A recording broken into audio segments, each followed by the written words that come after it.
नमस्ते दोस्तों। आज की इस वीडियो में हमने आज का एग्ज़ाम जो हुआ था AAO का उसे डिस्कस करना है। किस तरीके का प्रश्न पत्र आया था, क्या पैटर्न था क्वेश्चंस का, करंट अफेयर्स पे फुल फोकस करेंगे क्योंकि BPSC 67 प्रीलिम्स के लिए भी काफ़ी हेल्पफुल होने वाला है वो जो क्वेश्चन आए हैं। देखिए यहाँ पे टोटल जो 150 क्वेश्चंस आए हैं और BPSC प्रीलिम्स में भी सेम पैटर्न होता है। तो चलिए प्रश्नों की प्रवृत्ति देख लेते हैं और इसकी जो PDF है आपको टेलीग्राम में दे दी गई है, टेलीग्राम के ग्रुप एंड चैनल दोनों में दे दी गई है। हम हिंदी का सेक्शन लेंगे तो यहाँ से हम बस प्रश्न की प्रवृत्ति चेक करेंगे, यानी कि हमें ये देखना है कि किस तरीके के पेपर में प्रश्न पूछे गए हैं। BPSC प्रीलिम्स एग्ज़ामिनेशन यही इसी तरीके का आएगा, ठीक है। इसके जो आंसर्स हैं हम उसे अगले वीडियोस में डिस्कस करेंगे। आज में हम पेपर का पैटर्न देखेंगे, क्वेश्चंस चेक करेंगे, करंट अफेयर्स का सेक्शन में किस तरीके का क्वेश्चन आया वो देखने वाले हैं, GS भी देखेंगे, ठीक है। तो पहला प्रश्न है, सितारों के चमकने की जो प्रकाशीय प्रक्रिया होती है निम्न में से किसकी वजह से होती है। तो ये क्वेश्चन पढ़ने के बाद में आपको समझ में आ रहा होगा कि ये साइंस के किस पार्ट से है और क्या आपने इसको पढ़ा था, इस टॉपिक को कभी इससे पहले पढ़ा हुआ था, ठीक है। रिकॉल करेंगे और इसके बाद में रिवीजन में और ज़्यादा हेल्प हो जाएगा। नेक्स्ट क्वेश्चन है हमारा, दाब के बढ़ने पर किसी पदार्थ के उबाल बिंदु पर क्या प्रभाव पड़ता है। क्या लग रहा है, ये प्रश्न आया हुआ है पहले BPSC में, बिल्कुल आया हुआ है।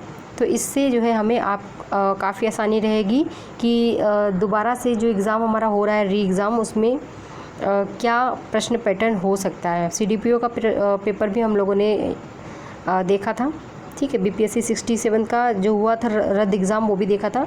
चलिए इसको देखते हैं। नेक्स्ट क्वेश्चन है, बोलोमीटर का उपयोग निम्न में से किस मापन के लिए किया जाता है। तो यहाँ पे अगला प्रश्न है, जो पदार्थ के आयनिक स्टेट के उत्पादन एवं गुणों के अध्ययन की भौतिक विज्ञान की शाखा का क्या नाम है। तो यहाँ से आपको एक आइडिया मिल रहा होगा कि किस तरीके का प्रश्न फॉलो कर रही है BPSC, ठीक है। अब नेक्स्ट क्वेश्चन है, चित्र दिया गया है और यहाँ परिपथ में एमीटर 2A पड़ता है, प्रतिरोध R का मान बताएं, ठीक है। तो इस तरीके का ये जो टॉपिक है साइंस में, इसे भी आपको देखना ही होगा क्योंकि जो टॉपिक इसमें दिया जा रहा है कहीं ना कहीं उस चीज़ को हमें रिवीजन करना है, ठीक है। रिवीजन इन द सेंस की रिकॉल भी करना होगा, रिकॉल करें, रिवीजन करें क्योंकि इम्पोर्टेंट है वो। समुद्री ताप ऊर्जा का उत्पादन निम्न में से किस कारण होता है। इनके सारे उत्तर आपको हम एक साथ देंगे। यहाँ पे देखिए क्वेश्चन नंबर 7 है, किसी उपग्रह के लिए पलायन वेग 11 किलोमीटर प्रति सेकंड है और उपग्रह को ऊर्ध्व से 60 डिग्री पर प्रक्षेपित किया गया है, तो स्थिति का पलायन वेग बताइए, ठीक है। तो ये एक आइडिया मिल रहा है हम लोगों को कि हाँ इस तरीके से साइंस सेगमेंट में प्रश्न पूछे गए हैं। साइंस सेगमेंट के बाद में अगर हम बात करें, देखिए यहाँ पे सेकंड दोलक को रॉकेट में माउंट किया गया, इसका दोलन काल घटेगा या बढ़ेगा। मतलब साबुन पे आमतौर पे बिथ्रियोनल का प्रयोग किया जाता है। आप ये समझिए कि ये सारे क्वेश्चंस हमारे रिपीटेड क्वेश्चंस हैं और कुछ हटके नहीं हैं। अगर आप प्रीवियस ईयर को कवर कर लेते हैं बिल्कुल एक्सप्लेन्ड वे में, तो आप जो है निकाल सकते हैं इस पेपर जो 67 प्रीलिम्स एग्ज़ाम रहेगा उसको अच्छे से आप पूरा कवर कर पाएंगे और आपका जो पेपर आएगा उसमें आप अच्छे से 110 प्लस स्कोर कर पाएंगे, ठीक है। तो इसी प्रकार से देखिए यहाँ पे क्वेश्चन जो बायोलॉजी से हैं, तो इसमें देखिए रोगाणु रोधक तथा निसंक्रामक सूक्ष्म जीवों को या तो मार देते हैं या तो उनकी वृद्धि को रोक देते हैं। निम्न में से कौन सा कथन गलत है, यानी कि सही नहीं है। ये आपका फिर केमिस्ट्री, फिजिक्स एंड बायोलॉजी, ठीक है, इन तीनों को जो है काफ़ी अच्छे से पढ़ना होगा। यहाँ तक कि जो बिहार PCS का जो जो BPSC है उसमें साइंस का बहुत बड़ा योगदान है। यहाँ से एक आइडिया लीजिए, प्रश्न देख लीजिए ज़रा। फिर इसके बाद में इतने सारे प्रश्न आए हैं, इंटरफेरन, ये सारे साइंस के हैं। फिर अगर हम बात करते हैं नेक्स्ट सब्जेक्ट की, ठीक है, साइंस भी वैसे इतना टफ नहीं आया था, सारे आंसर्स आपको जल्द मिलेंगे। आप देखिए अभी ये वही चल रहा है सेगमेंट, साइंस का ही सेगमेंट चल रहा है, यानी कि अच्छे खासे क्वेश्चन साइंस से आपको देखने को मिल रहे हैं। अच्छे खासे का मतलब आप समझ रहे हैं लगभग 30 प्लस प्रश्न, ठीक है। आप देखिए यहाँ से करंट स्टार्ट हुआ, अब सेगमेंट के अकॉर्डिंग है, यानी कि कौन सा सेट है उस अकॉर्डिंग यहाँ पे क्वेश्चंस हैं। तो जापान के सबसे लंबे समय तक रहने वाले जो प्रधानमंत्री थे वो कौन थे, यहाँ पे ऑप्शंस दिए गए हैं, आपको सही उत्तर टिक करना होगा। और फिर अगर शिंजो आबे का नाम अगर आपने सुना है तो फिर आपको उनके बारे में स्टडी भी करना, थोड़ा सा जो हुआ था, घटनाक्रम हुआ था उसको देखना होगा, क्योंकि इनकी मृत्यु भी हो गई है अटैक में। अटैक इन द सेंस कि किसी ने गोली मार दी थी, इनकी हत्या हो गई थी। तो थोड़े से संबंधित प्रश्न देख लीजिएगा। बिहार पीसीएस में जापान के जो द्वीप होते हैं उनसे भी प्रश्न आते हैं, उनको अरेंज करना होता है। इस प्रकार से आप जापान के बारे में भी थोड़ा सा पढ़ लेंगे कि जो जापान की राजधानी है वो कौन से आइलैंड में है, यानी कि आइलैंड इन द सेंस कि जो आपका शिकोकू, होन्शू है ना, ये जो द्वीप हैं इसमें से किस जगह पे बनी है। तो ये भी आपको इम्पॉर्टेंट है क्योंकि प्रीवियस ईयर में पूछा जा चुका है। नेक्स्ट क्वेश्चन जो है हमारा, भारत और संयुक्त राज्य अमेरिका ने basic exchange and cooperation agreement यानी कि BECA पर हस्ताक्षर किए। तो ये क्या है, तो देखिए ये बहुत महत्वपूर्ण है और इसी तरीके के जितने भी प्रश्न रहेंगे उनको रिवीजन करना होगा। और आपको पता ही है करंट अफेयर्स के क्वेश्चंस आपको रेगुलर मिल रहे हैं, उनको आप रिवाइज करें। अभी जल्द से जल्द स्पीडी स्टार्ट किया जाएगा, लगभग मैं उम्मीद करती हूँ कल से स्पीडी स्टार्ट कर दिया जाएगा। अगर आप उनको नहीं देखेंगे तो देखना ही होगा क्योंकि वो बहुत ज़्यादा महत्वपूर्ण है। देखिए हमारा नेक्स्ट क्वेश्चन है, दूसरे भारत नार्डिक शिखर सम्मेलन की मेजबानी। तो यहाँ पे जो शिखर सम्मेलन हो रहे हैं, जितने भी समिट हो रहे हैं उन्हें भी हमें देखना होगा, ठीक है, करंट अफेयर्स में। फिर है भारत UAE व्यापक आर्थिक भागीदारी समझौता CEPA पर दोनों अंशों के बीच हस्ताक्षर कब हुआ था। तो मतलब हमें डेट भी याद करनी है। इन क्वेश्चन से हमें यही देखना है कि हमको किस तरीके से अपने आप को रेडी करना है बिहार पीसीएस की प्रीलिम्स एग्जामिनेशन के लिए जो री एग्ज़ाम होएगी। नेक्स्ट है जुलाई 2022 में ब्रिटिश प्रधानमंत्री, जुलाई 2022, ठीक है। तो ये जो करंट अफेयर्स है बहुत ज़्यादा पुराना नहीं है, लास्ट मंथ का है। तो प्रधानमंत्री जो बोरिस जॉनसन ने नेता के रूप में पद छोड़ दिया, ठीक है, नेता के रूप में पद छोड़ दिया। तो मतलब ये क्या है कि हमको फॉरेन का यानी कि जो इंटरनेशनल करंट अफेयर्स है उसमें बहुत फोकस करना है। भारत रूस की वार्षिक शिखर सम्मेलन कब आयोजित थी। अच्छा एक चीज़ है, बिहार पीसीएस डेट जरूर पूछता है कि किस तारीख को शिखर सम्मेलन आयोजित हुआ था, या आर्थिक समझौता दोनों पक्षों में हस्ताक्षर किस तारीख को हुए थे। इस तरीके से वो प्रश्न पूछा जाता है। अब देखिए G7 शिखर सम्मेलन जो 48वां था कहाँ हुआ था। तो फ्रेंड्स ये बहुत बिल्कुल आसानी से सीधे सीधे क्वेश्चन पूछे जाते हैं और हम लोग क्या करते हैं, थोड़ा सा टफ पढ़ लेते हैं, बट ये याद नहीं रखते हैं कि किस तारीख को हुआ था, किस जगह पे हुआ था। ये ज़रूर हमें याद रखना चाहिए। नाटो का मुख्यालय पूछा जा रहा है, ठीक है, नाटो का मुख्यालय पूछा जा रहा है। भारत संयुक्त राष्ट्र में भारत के अगले राजदूत एवं स्थायी प्रतिनिधित्व किसको बनाया गया, ये भी पूछा जा रहा है। तो आप यहाँ से अंदाज़ा लगा सकते हैं कि किस तरीके से करंट अफेयर्स ने अपना पकड़ बनाए रखा है बीपीएससी में, और बहुत ज़्यादा डिफिकल्ट नहीं पूछ रहे हैं, बिल्कुल टू द पॉइंट क्वेश्चन पूछा जा रहा है। गोवर्धन का उद्घाटन कहाँ किया गया है प्रधानमंत्री के द्वारा, जो एशिया में सबसे बड़े बायोगैस का संयंत्र है। फिर इसके बाद में ICC महिला क्रिकेट विश्व कप 2022 कौन जीता। देखिए ये क्वेश्चन भी आया, मतलब उम्मीद नहीं थी कि आएगा, ये भी आ गया। नए विदेश सचिव कौन है, भारत के नए विदेश सचिव कौन है। फिर जो है विशाखापत्तनम को देखिए नवंबर का करंट अफेयर्स आया 2021 का, किसको कमीशन किया गया था, विशाखापट्टनम के लिए। तो ये सारे प्रश्न आपको एक अंदाज़ा दिला रहे हैं कि भाई इस तरीके से आएगा। साइंस और करंट अफेयर्स देखा, अभी करंट अफेयर्स के कुछ क्वेश्चन बचे हैं। तो यहाँ पे जनरल बिपिन रावत जिस चॉपर पर यात्रा कर रहे थे, बताइए वो कहाँ पे, स्टेट कहाँ पे था वो उस टाइम पे। तो फ्रेंड्स देखिए किस तरीके से वो प्रश्न पूछ लेता है। मिशन वात्सल्य किसके अंतर्गत आता है। फिर आपका बाल सहायता योजना बिहार के मुख्यमंत्री द्वारा कोविड-19 के टाइम पे स्टार्ट हुई थी, और इसमें कितने रुपए का जो 18 वर्ष के थे आयु, कितने आयु तक के बच्चों को जो है कितनी राशि, ये सब चीज़ हमें देखनी होगी। मैं बस पेपर को एनालिसिस कर रही हूँ, ठीक है ना, मैं उत्तर नहीं बता रही हूँ अभी। उत्तर भी आपको जल्द मिल जाएगा। राजनाथ सिंह ने कल्पना चावला अनुसंधान केंद्र का कहाँ उद्घाटन किया। बिल्कुल बेसिक गाइस, एक चीज़ ध्यान रखिए, अगर आप बिहार पीसीएस पेपर देने जा रहे हैं, बिहार से संबंधित कोई सा भी पेपर, तो आपको लूसेंट का जीके और करंट अफेयर्स की जो लिए जो है स्पीडी ज़रूर पढ़नी है। स्पीडी के साथ साथ आप और भी 1 से 2 सोर्सेज फॉलो कर सकते हैं, but speedy is must, okay. अब देखिए भारत में पहला कागज़ रहित उच्च न्यायालय कौन सा है, जल्दी बताइए। तो ये सब चीज़ें हैं, हम लोग सब डिस्कस करेंगे, ठीक है, सबका उत्तर लेके आएंगे, बस आपको बता रहे हैं। मतलब इतने बेसिक से क्वेश्चन आ रहे हैं, ठीक है। नई दिल्ली के प्रगति मैदान में 44वां जो भारत अंतर्राष्ट्रीय व्यापार मेला था, तो इसमें जो है सर्वश्रेष्ठ मंडप श्रेणी का स्वर्ण पदक किसको दिया गया है। इस तरीके से आपने सोचा होगा कि ये आएगा।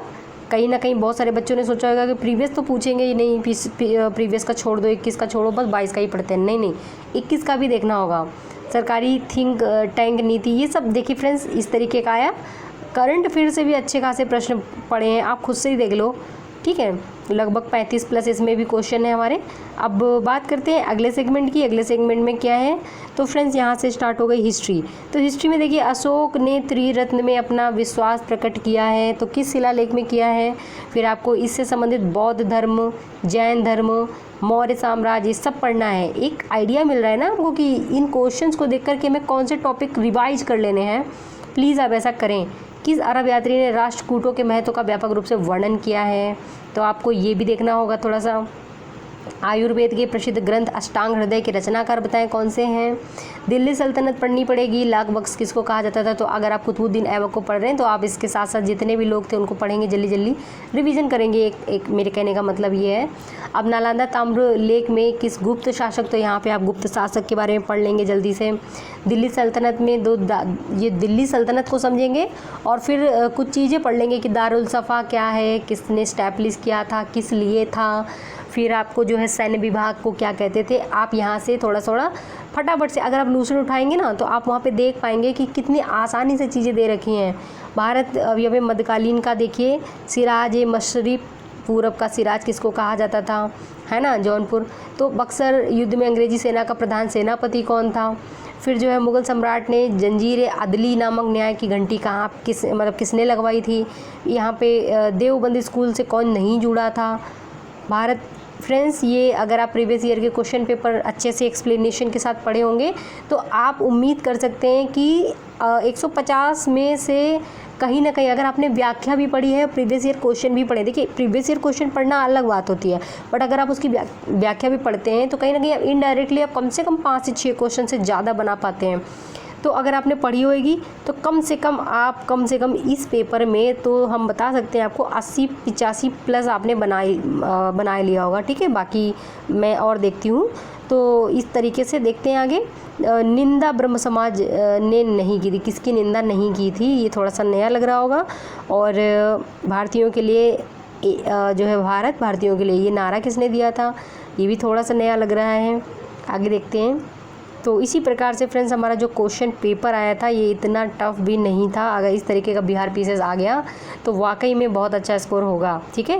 1917 के चंपारण आंदोलन से कौन नहीं संबंधित था, इसमें आपको ये देखना है कि संबंधित कौन था, उसके बाद में आप खुद एलिमिनेट कर लोगे कौन सा नहीं संबंधित था। सूफी संप्रदाय से सूफी संत जो थे सरफुद्दीन यहिया मनेरी किससे जुड़े थे, तो ये भी रिपीटेड प्रश्न है। मुजफ्फरपुर बम कांड के आरोप में किसको फांसी दी गई, ये भी रिपीटेड है। दरभंगा राज्य क्षेत्र में किसने किसान आंदोलन, ये भी रिपीटेड है। फिर आया आपका किस शासक ने सुंदरनगर पाटलिपुत्र की स्थापना करी थी, बिल्कुल रिपीटेड है। बिहार के किस नगर को मीर कासिम ने मुर्शिदाबाद दी, के सारे क्वेश्चन रिपीटेड हैं, सारे नहीं लगभग क्वेश्चंस रिपीटेड है और लगभग व्याख्याओं से आए हैं, प्रश्नों की व्याख्याओं से आए हैं।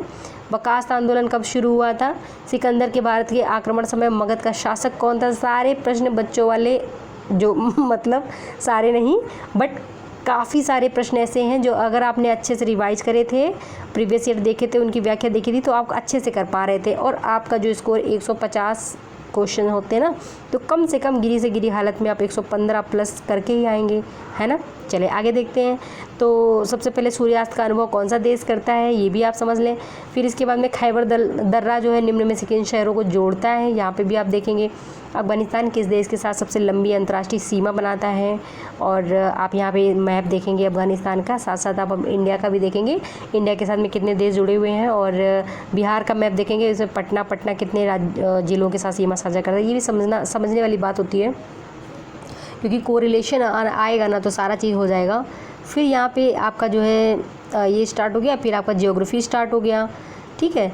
तो दोस्तों ये पेपर का एनालिसिस हुआ है और ये पेपर मैंने सर ने डाल दिया है टेलीग्राम चैनल और ग्रुप में, दोनों में, ठीक है।